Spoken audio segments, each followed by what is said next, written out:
So, are the Pistons better without Cade? Obviously not. I heard what happened to Jaden Ivey. I might have another video about that. I don't know, man. I'll speak on it, but yeah, man. You know, mental health is wild, but no, they not better without Cade, man. I just think you seeing a true. You seeing like you know how to play I watch Squid Games and they play tug of war. You seeing a true tug of war. You know how everybody is working in conjunction with each other. And that's what you want. You want everybody working in conjunction with each other. And if something is off, you know, they able to pick up for somebody else. The anchor is able to pick up for somebody else. So I mean, yeah, that's what I like about the Pistons right now. It's just a step up mentality, but it only take you it only take you so far, you know. When you start kind of getting into, you need your guys at playoff times, and they're not a better team. It's fluidity, they moving the ball, guys like Durant is stepping up, but you need your ace. You need your ace, you need your guy,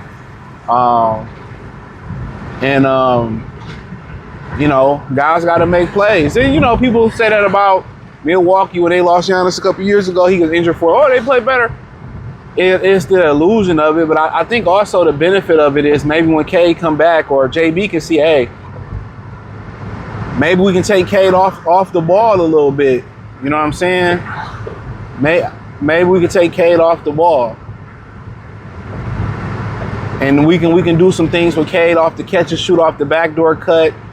Maybe we can use Cade as a decoy or get Cade, some non-isolation, opportunities at the basket at scoring. So, I think you've seen a lot of different things, but he ain't better without your best player.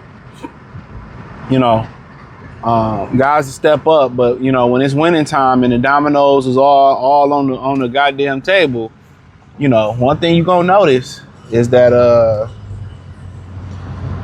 you need your Cade, you need your Jokic's, you need your Jamal Murray's, you need your Jalen Brunson's.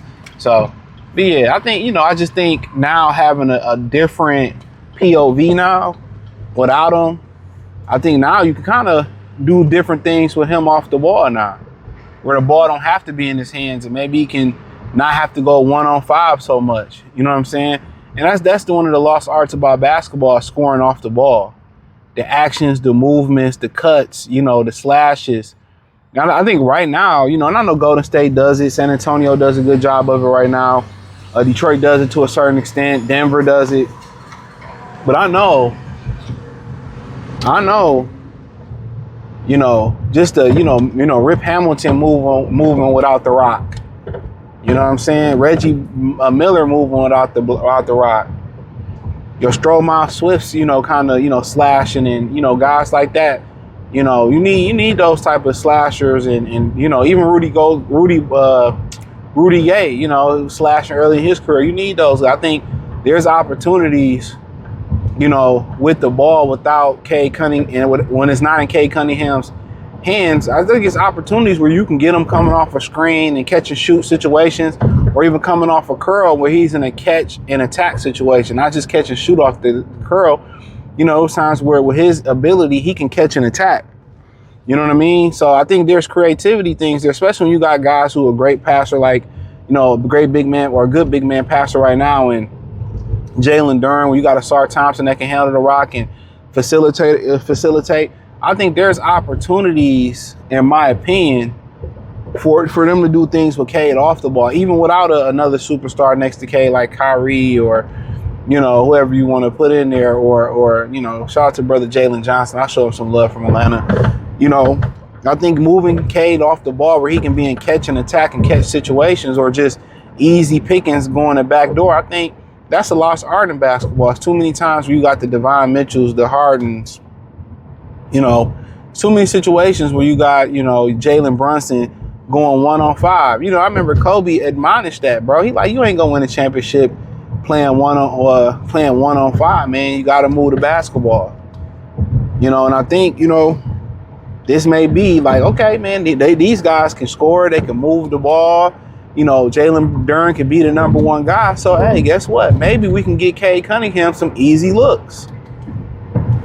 Maybe we can get him moving and catching, moving and off the catch and attack. You know, instead of the ball having to be in his hand. And that's one of the nasty things about the NBA that I don't like, is how all they top players are so ball dominant. You know what I'm saying? Like, they have to have the ball in their hand to create. It's not, even the ones that create for each other people like Harden and Cade. I mean, it's just that's the ugly truth about the NBA is it went positionless. Two of the main positions that they eliminated was the point guard, and they eliminated the center, and it really shows.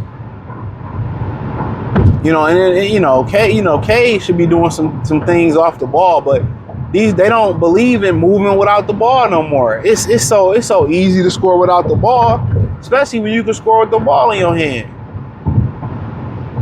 You know, that's the thing about it, dog. They going 1-on-5, and can't nobody get a bucket without having the ball in their hand. Even the guys that come to the league to have to, you know, etch or stretch or you know, make a name for themselves, and you know, by being it'll bring a Bruce Bowen or being a role player going into that role. They struggle to do that, bro. They struggle to fall into their roles now, man. It's crazy. Struggle to get a Rajah Bell, a Bruce Bowen, a Ruben Patterson, a Tony Allen. You know, you struggle to get even a Stojakovic. Shout out to his son in Illinois. You struggle to get a Stojakovic.